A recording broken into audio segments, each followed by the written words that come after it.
Hi everybody, this is October 7th, 2025, and this is part of my video journal of my recovery from the trauma of watching my little brother, Paul Kierans, 64, with Down syndrome, be locked up by the British Columbia New Democratic Party government with Sheila Malcolmson Minister David Eby as leader. For 588 days, they locked Paul away and cut off our visits after I complained to the police after I discovered a fraudulent and forged, what I alleged to be a fraudulent and forged power of attorney the BC government group home created to give Paul the COVID-19 shot. And then when the Burnaby RCMP were ordered to reopen the investigation into the fraudulent and forged power of attorney, my sister's lawyers, the government had appointed my 83-year-old Catholic nun sister 4,000 kilometers away in Ontario as Paul's guardian to give him the COVID-19 shot.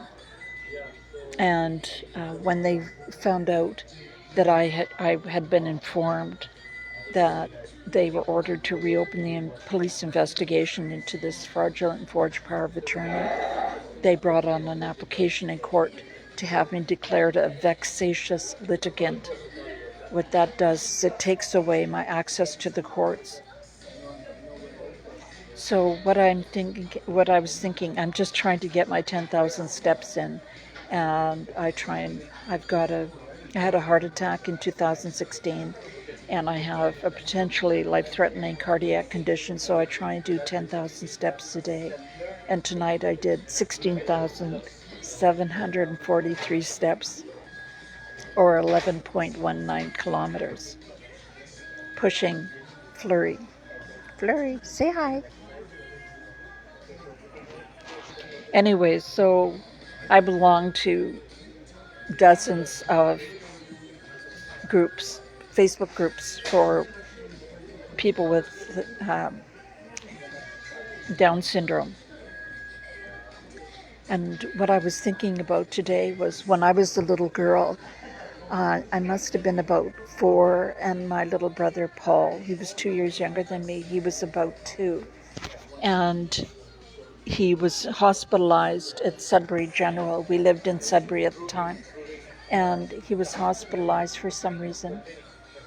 And my dad and I went to visit him. So I was a little tiny girl, because I remember looking up at my dad. The top of my head was only about as high as his hand.